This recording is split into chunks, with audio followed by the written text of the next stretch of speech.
This isn't an actual house. This is a fake castle in Toronto. This house is missing an entire roof in Paris. These are all fake buildings. The other day, I was reading an article about an old Victorian house in Montreal. Now, from the exterior, it looks like a completely normal house. But after seeing the interior images, there's a whole tunnel system within the house. So basically, this was a fake building. Now, I've heard and seen these fake buildings in Toronto, but I never fully understood them. And after doing some further research, I realized that these fake buildings are quite common, and there's a lot more behind these fake buildings than I realized. So what exactly are these fake buildings hiding, and why do we need them in our cities? Well, in this video, I'm going to be answering those questions. So if you're interested, let's get started.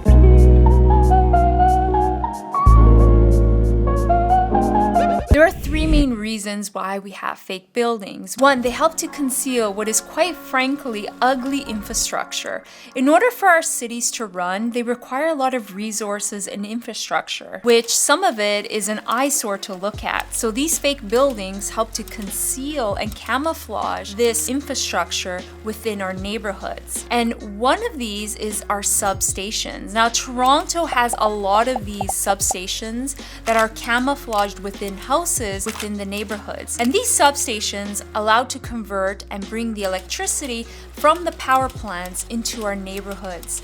You need these substations within your neighborhoods, and they are quite ugly to look at. If you don't conceal them, they really stand out in your neighborhood. They would have all these big tall fences and all of this equipment, which honestly does not fit within our neighborhoods. So a solution to the problem was to create these fake buildings and fake houses to conceal all of this equipment and then allow that to all blend in within our neighborhoods. So from the front facade, it looks like a normal house.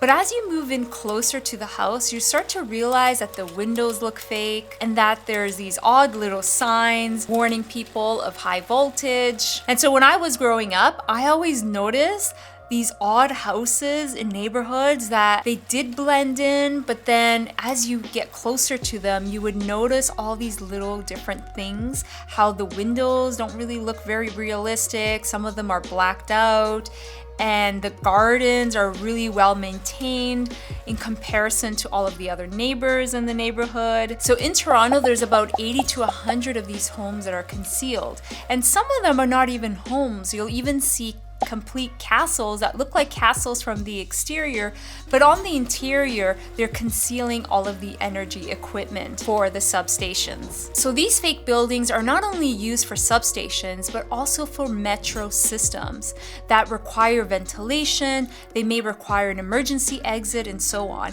And there's a great example in New York, in Brooklyn, where there's this townhouse that from the exterior looks completely normal, but as you move closer, you start to realize that there's a bit of an illusion happening because the windows look fake, they're blacked out. You notice that there's a few things that don't quite align with the other houses in the neighborhood. This house helps the subway system for its ventilation. It also converts the electricity, and it provides an emergency exit as well. And in London, behind the row housing facade is a whole void where there's a whole underground train passageway and a ventilation system as well.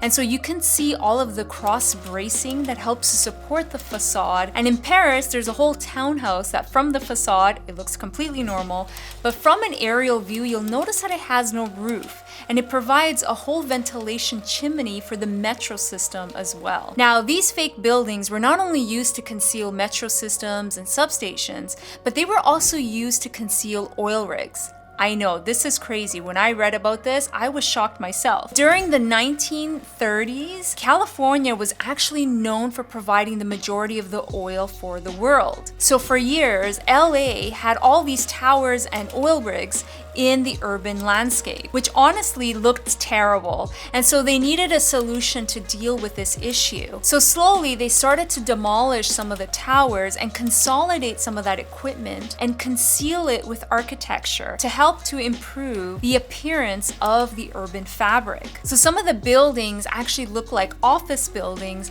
but behind it was all of the oil harvesting equipment. So this was a solution to help improve the look of the city by concealing concealing all of these equipment into these fake buildings. So many of the newer oil rigs went offshore, but they still use many of these techniques to conceal all of the equipment offshore on these fake islands. So why exactly do we need these fake buildings, and what do they do for our cities? Well, this brings us into the second point. They help to maintain the value of our neighborhoods. Now, you could imagine waking up in the morning and looking at an oil rig or looking at a substation. They're not the best things to look at, and they definitely would bring the value of the neighborhood down as well. And so not only do they improve the value of our neighborhoods, but they also improve the livability of our neighborhoods and cities. They make them more beautiful, and they also just make them better places to live in. So by concealing all of this equipment within these buildings and structures, it not only consolidates all of that infrastructure, but it also provides a better integration within our cities. This goes beyond just the singular block building, but there are complete fake towns as well that are used for military training and movie sets as well. But they are also used to confuse enemies, like the Seattle airplane factory. Now, aircraft manufacturing was critical during the World War II. And with the attack of the Pearl Harbor, this brought many fears of a potential attack by the Japanese. So many of the factories used camouflaging techniques to disguise their structures. But the Seattle factory took it to another level. In order to conceal and camouflage their factory, what they did is they built a complete fake town on top of the roof of the factory. And everything was fake. The trees, the plants, the grass, the buildings, and they even hired models to take photographs to show that the town was inhabited by humans. This is a photo of the actual factory, and then here you can see an aerial view of the factory with the fake town over top. Now, the camouflage and the fake town was eventually demolished and removed, and the factory continued to operate until it was abandoned and demolished in 2010. The next time you're walking down in your neighborhood, make sure to pay close attention to the building facades, because perhaps one of them is a fake building. Let me know your thoughts down below, and I hope to see you on the next video. Until then, bye everyone!